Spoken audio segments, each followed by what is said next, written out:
नवनिर्वाचित महापौर शर्मिला पिंपोळकर यांनी स्वीकारला पदभार। ठाणे महानगरपालिका सार्वत्रिक निवडणूक 2025-26 पार पडल्यानंतर शुक्रवार दिनांक 30 जानेवारी रोजी शिवसेनेने ठाण्यातील आपला गड राखत सौ शर्मिला पिंपोळकर यांनी महापौर पदासाठी नामांकन फॉर्म भरला होता। त्यात त्यांची बिनविरोध निवड झाली असून त्यांनी महापौर पदाचा पदभार स्वीकारला आहे। पाहूया काही दृश्य। आशीर्वाद घेण्यासाठी आपल्या नवनिर्वाचित महापौर सौ शर्मिला रोहित पिंपळकर यांचे या ठिकाणी आगमन झालेलं आहे। बोला छत्रपती शिवाजी महाराज की जय भवानी। इकडे सगळे या नाशी पहिला इकडे सगळे आतमध्ये या पुढे बोला। शिवसेना प्रमुख श्रीमान बाळासाहेब ठाकरेंचा सर्व सन्मान्य नगरसेवक यांनी खाली यायचं आहे।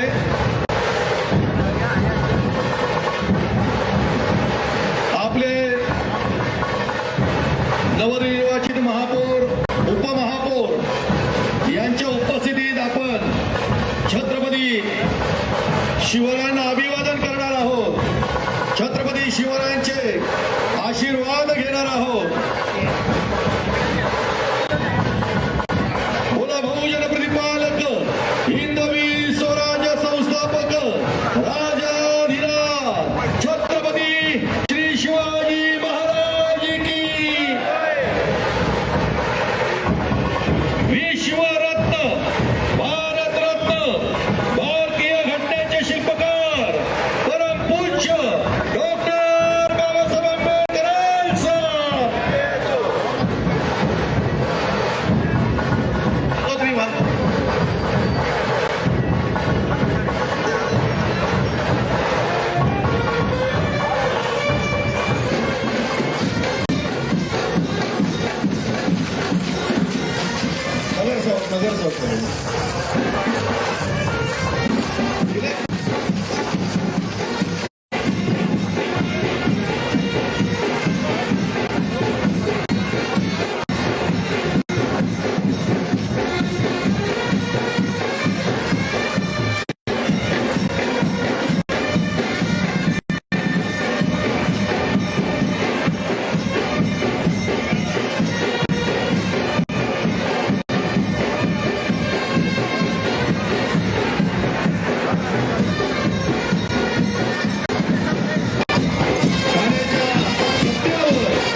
ब्युरो रिपोर्ट जनादेश. आपली माणसं आपला देश पाहत रहा जनादेश. नवनिर्वाचित उपमहापौर कृष्णा पाटील यांनी स्वीकारला पदभार. ठाणे महानगरपालिका सार्वत्रिक निवडणूक 2025-26 पार पडल्यानंतर शुक्रवार दिनांक 30 जानेवारी रोजी भाजपतर्फे श्री कृष्णा पाटील यांनी उपमहापौर पदासाठी नामांकन फॉर्म भरला होता. त्यात प्रथमच भाजपने विजय मिळवला असून कृष्णा पाटील यांची बिनविरोध उपमहापौरपदी निवड झाली असून त्यांनी आमदार संजय केळकर, आमदार ॲडव्होकेट निरंजन डावखरे यांच्या उपस्थितीत उपमहापौर पदाचा पदभार स्वीकारला आहे. पाहूया या प्रसंगाचे काही दृश्य.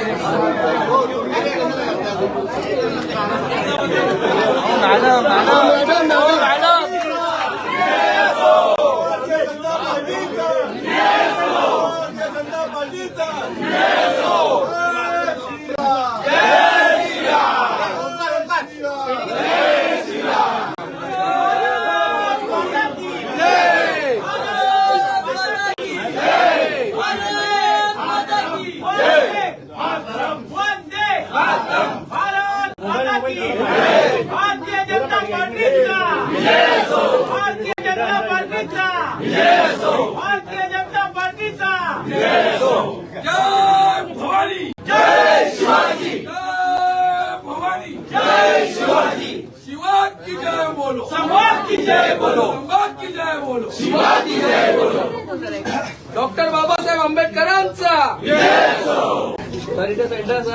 सर इकडे डन डन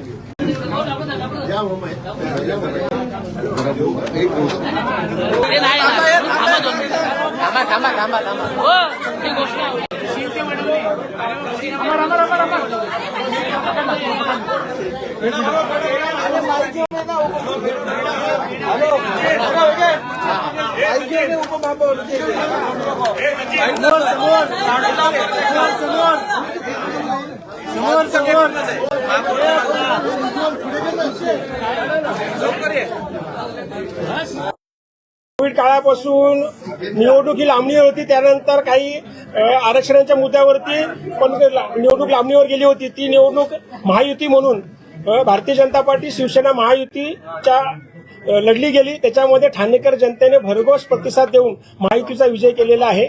या विजयाबरोबरच आमचे महायुतीचे मुख्यमंत्री सन्माननीय देवेंद्र फडणवीस साहेब, उपमुख्यमंत्री एकनाथ शिंदे साहेब, प्रदेशाध्यक्ष रवींद्र चव्हाण साहेब आणि आमचे आमदार संजयजी केळकर साहेब, आमदार निरंजन डावखरे साहेब आणि आमचे अध्यक्ष संदीपजी लेले साहेब यांच्या सहकार्याने आज मला उपमहापौर म्हणून त्यांनी उमेदवारी दिली आणि ती उपमहापौर म्हणून मी आज पदभार स्वीकारत आहे.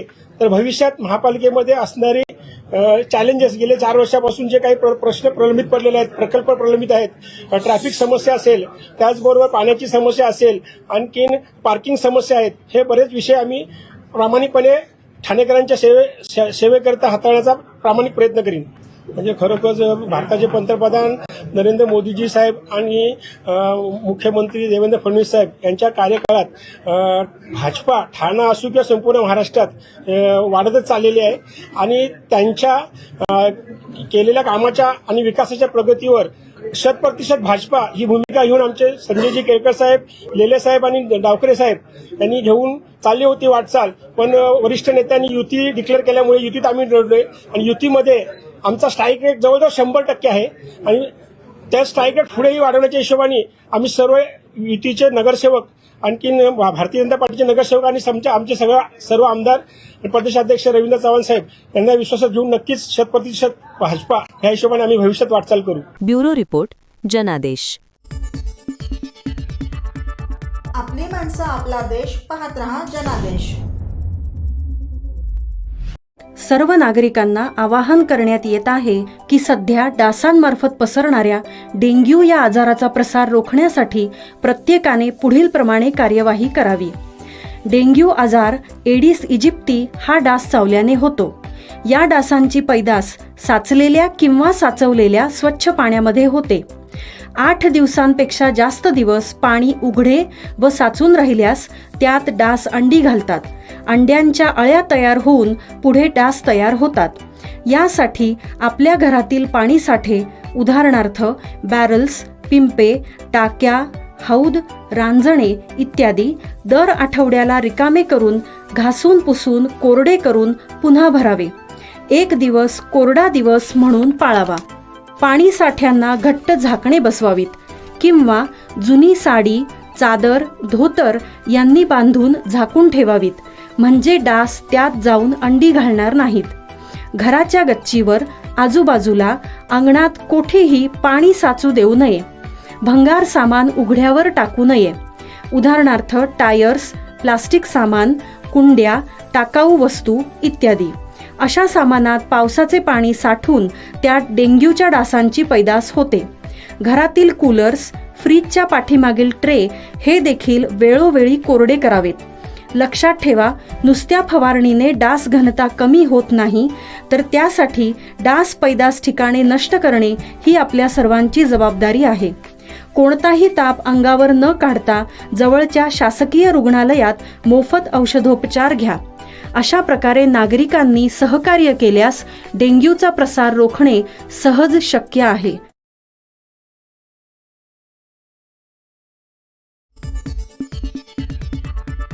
आपली माणसं, आपला देश, पाहत रहा जनादेश. त्रिमंदिरामुळे ठाणे शहराची पवित्रता वाढलेली दिसत आहे. उपमुख्यमंत्री एकनाथ शिंदे यांचे वक्तव्य. ठाणे शहरात भव्य असे त्रिमंदिर उभे राहिले आहे. या मंदिरामुळे शहराची पवित्रता वाढलेली दिसत आहे. या मंदिराच्या कामासाठी आम्हाला काही करण्याची संधी मिळाली, त्यासाठी मी स्वतःला भाग्यवान समजतो, असे वक्तव्य उपमुख्यमंत्री एकनाथ शिंदे यांनी केले. बाळकोम येथील ठाणे महानगरपालिकेच्या ग्लोबल इमारत परिसरात दादा भगवान परिवार, महावीर जैन ट्रस्ट आणि ठाणे महानगरपालिकेच्या संयुक्त विद्यमाने धर्मवीर आनंद दिघे कर्करोग रुग्णालय आणि त्रिमंदिराची उभारणीचे काम 2.5 वर्षांपूर्वी हाती घेण्यात आले होते. यातील त्रिमंदिराचे काम पूर्ण झाले असून त्याचा प्राणप्रतिष्ठा सोहळा 30 जानेवारी ते 1 फेब्रुवारी या कालावधीत संपन्न झाला आहे. या सोहळ्यादरम्यान उपमुख्यमंत्री एकनाथ शिंदे यांनी त्रिमंदिराला भेट दिली. यावेळी त्यांनी उपस्थितांशी संवाद साधला. याप्रसंगी उपमुख्यमंत्री एकनाथ शिंदे म्हणाले, या त्रिमंदिरामुळे ठाण्यातील भूमी अधिक पवित्र बनली असून त्रिमंदिर हे भारतीय संस्कृतीच्या एकतेचे प्रतीक आहे. हे त्रिमंदिर ठाण्यासह संपूर्ण विश्वाचे आध्यात्मिक केंद्र बनेल. तसेच या मंदिर परिसरात विविध सुविधा देण्यासाठी मी स्वतः लक्ष घालेन, असा विश्वास उपमुख्यमंत्री शिंदे यांनी यावेळी व्यक्त केला. मंदिर उभारल्यानंतर या परिसराची पवित्रता किती वाढली आहे. पूर्वी हा परिसर कसा होता आणि आता कसा दिसतोय, हा खूप मोठा बदल झाला आहे. या मंदिर निर्मितीमुळे ठाण्याची भूमी पावन झाली आहे. ठाणे शहरात अनेक आध्यात्मिक धार्मिक कार्यक्रम होतात. ठाणे हे सांस्कृतिक आणि धार्मिक शहर आहे. येथे अनेक प्राचीन मंदिरे आहेत, पण आज जो सोहळा येथे होत आहे तो सर्वांपेक्षा वेगळा आणि विशेष आहे. आजचा हा सोहळा केवळ ठाण्यासाठीच नव्हे तर संपूर्ण महाराष्ट्र आणि देशासाठी अभिमानाचा व गौरवाचा आहे, असे वक्तव्य शिंदे यांनी केले. या मंदिराच्या माध्यमातून जैन, वैष्णव, सनातन धर्मांना एकत्र आणणारा एक अद्वितीय प्रयत्न आहे, असेही ते म्हणाले. और जय सिमंदर भगवान की.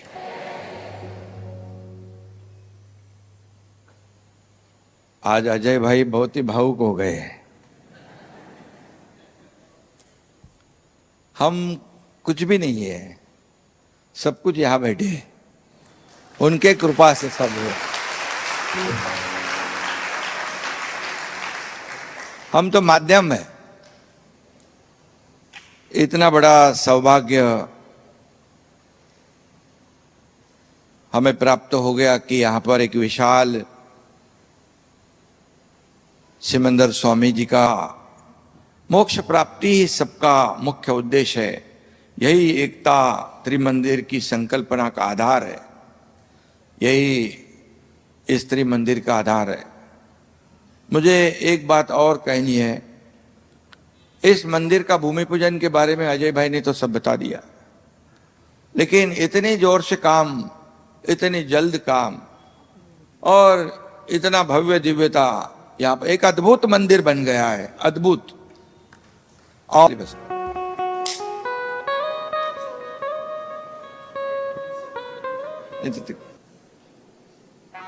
कल ही इनका फॉर्म भर दिया है. थाने के मेयर। कर्करोग रुग्णालयाचे कामही लवकरच पूर्ण होईल. कर्करोग रुग्णालयाचे काम देखील प्रगतीपथावर असून लवकर ते पूर्ण होणार आहे. कर्करोगावर मात करण्यासाठी औषधं लागतातच, पण त्यासह प्रार्थनेची देखील तितकीच महत्त्वाची असते. यासाठी त्रिमंदिराच्या माध्यमातून सिमंदर स्वामीजींच्या आशीर्वादामुळे ते शक्य होणार आहे, असेही उपमुख्यमंत्री शिंदे म्हणाले. ब्युरो रिपोर्ट, जनादेश.